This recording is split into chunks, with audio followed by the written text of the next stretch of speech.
Assalamualaikum warahmatullahi wabarakatuh. Saya Anggun Wahyu Julistia alias Indah, Prodi PAI kelas 2C. Saya dan teman saya akan menjelaskan materi tentang realisasi Pancasila. Realisasi Pancasila secara subjektif. Realisasi Pancasila secara subjektif adalah pelaksanaan Pancasila dalam pribadi perseorangan, baik warga negara, masyarakat, individu, penduduk, penguasa negara atau pemimpin negara, maupun orang Indonesia. Pelaksanaan Pancasila yang subjektif mewujudkan suatu bentuk kehidupan di mana kesadaran wajib hukum telah berpadu dengan wajib moral. Dalam realisasi Pancasila yang bersifat subjektif, bila mana nilai-nilai Pancasila telah dipahami, diresapi, dan dihayati oleh seseorang, maka orang itu telah memiliki moral pandangan hidup. Assalamualaikum warahmatullahi wabarakatuh. Saya Ria Rafita akan meneruskan presentasi dari teman saya yang kedua, yaitu pengertian realisasi Pancasila yang objektif. Realisasi Pancasila yang objektif yaitu realisasi serta implementasi nilai-nilai Pancasila dalam segala aspek penyelenggaraan negara, terutama dalam kaitannya dengan penjabaran nilai-nilai Pancasila dalam praksisi penyelenggaraan negara dan peraturan perundang-undangan di Indonesia. Contohnya realisasi Pancasila yang objektif yaitu dengan mengajarkan kepada masyarakat tentang pentingnya Pancasila. Contoh lainnya yaitu seperti legislatif, eksekutif, maupun yudikatif. Realisasi nilai-nilai Pancasila dalam bentuk norma-norma dalam aspek penyelenggaraan negara, baik itu dalam bidang eksekutif, legislatif, yudikatif, maupun semua bidang kenegaraan yang terutama berkaitan dengan peraturan perundang-undangan negara Indonesia.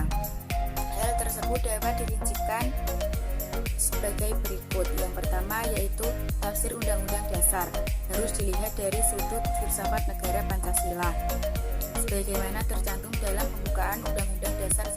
Yang kedua yaitu pelaksanaan Undang-Undang Dasar sekaligus mengingat dasar-dasar pokok yang tercantum dalam filsafat negara Indonesia. Yang ketiga yaitu tanpa mengurangi sifat undang-undang yang tidak dapat diganggu-gugat.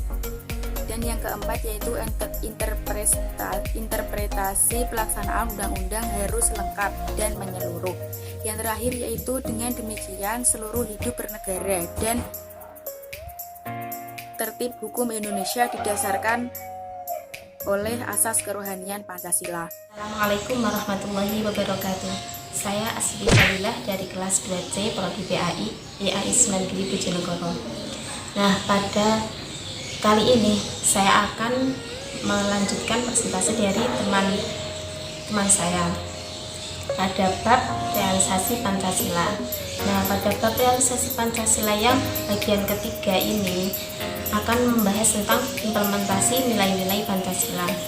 Nah, sebelumnya kita harus terlebih dahulu mengetahui apa itu pengertian implementasi. Sedangkan implementasi menurut Kamus Besar Bahasa Indonesia yaitu penerapan. Secara umum, implementasi adalah suatu tindakan pelaksanaan rencana yang telah disusun secara rinci dan cermat. Nah, pada nilai-nilai Pancasila itu juga terdapat nilai-nilai yang terkandung dalam setiap silanya.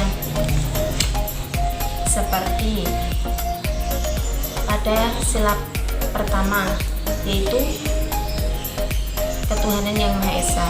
Nah, pada sila pertama ini merupakan implementasi yang merupakan keyakinan untuk setiap warga negara terhadap Tuhan yang Maha Esa. Jadi, dengan bagaimana? Dengan cara meyakini bahwa adanya Tuhan yang Maha Esa sebagai Sang Pencipta. Dengan begitu, Indonesia termasuk agama yang spiritualis bukan yang ateis. Dan yang kedua yaitu kemanusiaan yang adil dan beradab.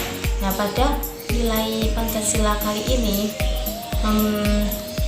pada sila yang kedua ini seluruh warga negara yang tinggal di Indonesia merupakan sebagian dari masyarakat dunia yang kedudukannya adalah sama, tidak itu kaya, tidak itu miskin, derajatnya adalah sama. Dan yang ketiga yaitu persatuan Indonesia. Pada sila ketiga ini mencakup segala aspek, melihat bahwa Indonesia memiliki beragam budaya dan bahasa. Tapi Indonesia tetap menjunjung tinggi persatuan, yaitu menggunakan bahasa dan berbangsa satu dan berbangsa satu dan berbahasa satu, yaitu bahasa Indonesia. Yang selanjutnya pada sila keempat yaitu kerakyatan yang dipimpin oleh hikmat kebijaksanaan dalam permusyawaratan perwakilan. Pada sila ke-ini memiliki nilai bahwa Indonesia memprioritaskan pendapat mayoritas, tidak pendapat yang minoritas. Dengan begitu kita diajarkan supaya tidak menjadi pribadi yang ingin menang sendiri, ingin selalu pendapat kita yang dipakai oleh orang lain, tidak begitu. Jadi pada sila keempat ini mengajarkan kita supaya tidak egois dengan yang lainnya. Dan yang terakhir yaitu pada sila kelima yaitu keadilan sosial bagi seluruh rakyat Indonesia. Nah, setiap warga negara memiliki hak asasi manusia tersendiri, dan keadilan sosial ini sudah termasuk ke dalam hak asasi manusia yang dimiliki setiap warga negara. Untuk merealisasikannya itu kan ada dua, yaitu bersifat subjektif dan bersifat objektif. Sedangkan yang bersifat subjektif